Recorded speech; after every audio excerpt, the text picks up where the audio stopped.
(37번째) 이야기 중개사고 유형. 이거는 제가 뽑은 게 아니라 공인중개사 협회에서 이런 사고 유형이 공제사고가 제일 많이 나더라. 그래서 이렇게 뽑은 겁니다. 일단 사고형 1위는 등기부등본 미확인이에요. 등기부등본은 확인설명서를 할 때 가장 중요한 공적 자료죠. 그죠? 자, 그러면 계약할 때, 중도금할 때, 잔금이 들어갈 때, 이럴 때 권리관계가 변동이 있는지 없는지를 봐야 되겠죠. 그냥 계약할 때 씩 뽑아놓고 잔금할 때 씩 뽑아놓고 그런 게 아니라 꼭 돈이 들어갈 때마다 증명서를 확인해 봐서 권리관계에 이상이 있으면 이게 뭐야? 이렇게 하면서 말소를 한다든가 아니면 계약 파기를 한다든가 이런 조건을 가져야 되겠죠. 그죠? 자, 그래서 수시로 이렇게 체킹을 해야 되고 돈 들어갈 때마다. 별도 등기는 제가 저번 시간에 말씀드린 대로 토지에 다른 등기가 있다. 그래서 매수를 하거나 임차를 하거나 이 사람들이 이걸 확인하고 봐라. 이런 의미에서 별도 등기가 있다 그랬죠. 요거는 별도 등기는 별도 등기 말소를 한다라고 하면 크게 위험한 건 없습니다. 그러나 신탁 등기 같은 경우에는 소유권이 완전히 넘어가 있는 상태란 말이야. 그죠? 신탁회사로 수탁자가 주인이라 그랬죠. 신탁 등기가 되는 순간 수탁자가 주인이기 때문에 모든 권리와 법률 관계는 수탁자가 해야 된다. 임대차 계약이든 뭐든지 간에. 그리고 이 신탁에 관한 모든 사항이 사연들이 기록된 게 바로 신탁 원부다. 그러니까 공인중개사는 예가 돼 있다면은 예를 발부를 해서 이 사연이 다 들어가 있는 거니까 예를 발부해서 확인 설명을 해줘야 된다. 신탁 원부는 등기의 일부로 보고 그 기재는 등기로 본다라고 그랬잖아. 신탁법에서. 그래서 얘는 등기로 생각하면 되겠어요. 그래서 예를 해봐가지고 설명을 해줘야 된다. 그리고 모든 금전관계 누구한테? 수탁자한테. 위탁자가 아니라. 그러면 사고가 안 터집니다. 2위는 확인설명서를 잘 쓰라는 얘기예요. 그러니까 확인설명을 칸칸칸이 잘 쓰고 설명을 누락하지 말라 이거야. 에? 확인설명서 우리가 배운 대로만 쓰면 돼요. 그래서 추상적인 내용이 포괄적인 내용이 아닌 사실적 내용만 써라. 세금에 대해서는 간단 명료하게, 양도세 부분 같은 경우에는 간단하게, 취득세 부분도 간단하게. 자세한 건 저도 몰라요. 이거는 왜냐하면 취득세 같은 건 말씀을 자세한 건 저는 몰라요. 양도세 같은 경우는요. 제가 중개사가 하는 게 아니라 세무사가 하는 거니까 양도세 같은 건 저한테 묻지 마세요. 이렇게 나가는 게 좋아요. 복잡하기 때문에. 근데 취득세 같은 경우에는 간단하면서도 이 사람이 어떤 걸 갖고 있는 부동산을 어떤 걸 갖고 있는지 모르잖아. 그지? 주택세 포함되는지 안 포함되는지. 옛날에는 그게 그냥 그런 게 없었기 때문에 괜찮은데 요즘은 취득세도 복잡하단 말이야. 그래서 간단하게만 고객한테 들은 것만 설명하시면 되겠습니다. 그 다음에 다가구나 단독주택을 할 때는 실제 권리관계, 이관계가 확인설명서 구항란에 있죠. 구란에. 그죠? 구항란에 있죠. 구란을 살펴보고 여기 지금 쓰라는 낭이 구란이란 말이야. 이 내용을 살펴보고 위반 건축물이 있는지 지금 현재 임차인의 현황 이런 거를 꼭 쓰라고 그랬었죠. 그래서 구항란에다가 확인설명 구항란에다 써라. 이런 내용입니다. 대리권 미확인. 대리권이라는 것은 아시죠? 본인이 법률적인 행위를 못할 시에 대리를 주죠. 그 대리는 기본 대리권을 가져야 되는데 누가 누구에게 어떤 사항을 주느냐. 그 어떤 사항이라는 게 중요하다고 그랬죠. 그죠? 포괄적으로 하면은 이 사람이 헷갈려가지고 권한을 넘은 표현 대리가 될 수 있단 말이에요. 그렇기 때문에 확실한 구체적 디테일하게 기본 대리권을 줘서 그런 표현 대리가 되지 않게끔 해주는 게 중요하다. 이렇게 말씀을 드렸습니다. 그래서 대리권은 꼭 하셔야 되겠고요. 위임장 다 필요하겠고요. 그죠? 위임장 자필 서명이 들어가 있는 겁니다. 거기다가 인감도장이 찍힌 거에다가 인감증명서를 같이 첨부를 하기로 한다. 이렇게 말씀을 드렸고요.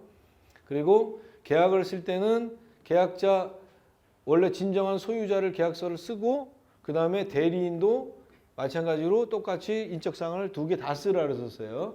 그래야지만 통과가 된다. 그리고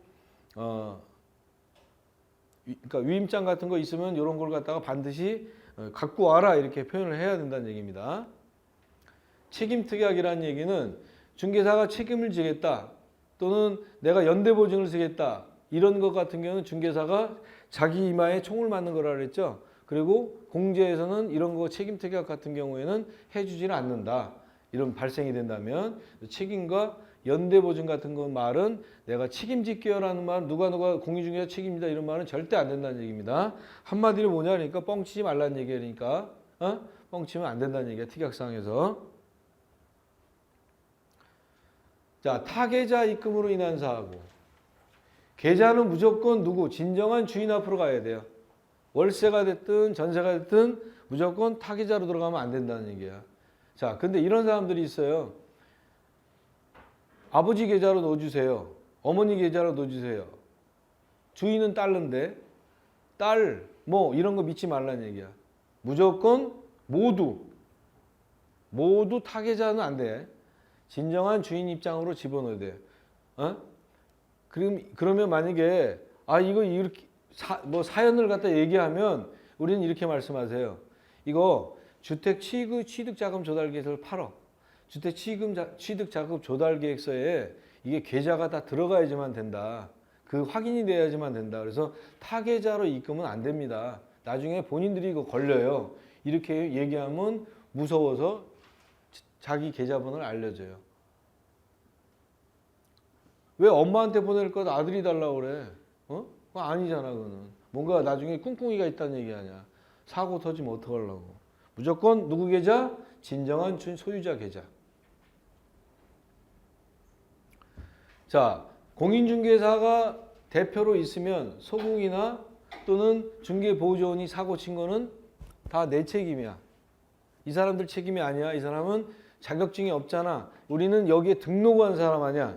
등록한 사람이기 때문에 이 사람 책임이 되는 거야. 그래서 소공이 계약서를 쓰거나 할 때도 나중에 대표자가 다 직접 작성해서 교부하는 게 원칙이지만 소공이 만약에 써야 될 경우도 있어요. 이렇게 일을 분담하다 보면 그럴 때는 나중에 다 확인을 해봐야 돼요. 이게 제대로 썼나? 왜냐하면 내한테 책임이 직결되는 것이니까 그렇게 해서 모든 책임은 본인 책임이니까 좀 소공하고 중개보조원은 잘 다뤄라 이 말입니다. 관리를 잘해라 이 뜻입니다. 위조사기. 공적 자료를 설명을 하면서 그 다음에 주민등록증이나 운전면허증도 뭐 공적 자료에 해당되는 것이죠. 그죠? 진위 확인까지 해주면 더 좋아하겠지. 임차인들이. 자, 그러면 주민등록증은 정부 24에 들어가서 주민등록증 진위 확인이라는 칸을 누르면 주민등록증에 나와 있는 그 발급 연월이 있잖아요. 발급 연월일을 쓰면 진위 확인이 되었습니다. 아니면 이거는 가짜입니다. 이렇게 나옵니다. 운전면허증은 도로교통공단에 들어가시면 그것도 마찬가지로 운전면허 확인하는 데가 있습니다. 그럼 사진이 큰 게 있고 작은 게 있는데 그 밑에 고유 식별번호가 있어요. 영어로. 그 번호를 갖다가 입력시키면 마찬가지로 됩니다. 이렇게 진위 여부를 확인하고 노인대학증, 노인우대증 이거 안 돼요. 그거 갖고 와서 한다면 안 되는 거야. 상가 임대차 중개. 상가 같은 경우에는 용도 변경을 돼야 배웠죠. 시설관리에서. 자, 그래서 건축물 대장상으로 그냥 기재상으로 변경이 되는 것인지 아니면 허가사항인지 아니면 신고사항인지 아니면 같은 종끼리는 상관이 없지만 1종과 2종, 2종에서 1종으로 갈 때는 근린생활시설 특별관리라는 것이 있어서 관계 공무원이 좀 살펴보고 허가를 내주든지 등록을 내주든지 뭘 해주겠다 이런 의미로 설명을 드렸었죠. 그죠? 자, 그 내용이니까 그 시설관리 우리가 배운 그 공법을 갖다 보시면 되겠죠. 그래서 영업이 가능한 업종인지를 잘 살펴봐야 된다는 얘기죠. 그래서 이 경우 같은 경우는 상가를 쓸 때는 특약을 잘 써야 된다 그랬어요. 그러면 영업이 안 나올 수 있기 때문에 영업에 대한 책임은 누구? 임차인이 지기로 한다. 그죠? 또 하나. 이 계약은 공적 장부에 있는 자료로 계약한 것이잖아. 그래서 공부상의 면적과 실체 면적이 틀리더라도 이의를 제기하지 않는다. 그죠? 만일 영업이 안 나올 시 받은 계약금은 반환하기로 한다. 이런 계통을 써야지만 상가는 완벽한 계약서야 되는 거야. 특별히 상가는 그렇습니다. 영업 허가라는 게 면적 이런 것으로 미미한 부분에 걸릴 수가 있기 때문에 그런 특약사항을 명심을 하시기 바랍니다. 중개관리소 관리는 다른 사람이 내 사무실에 와서 이용만 해도 내가 걸리는 거야. 잘못된다면. 무등록업자 거래도 우리 금지행위죠. 그 사람들이 와가지고 우리 부동산에서 뭐 썼다. 그럼 여기가 걸리는 거야. 그런 걸 주의하라 이런 말씀 드리겠습니다.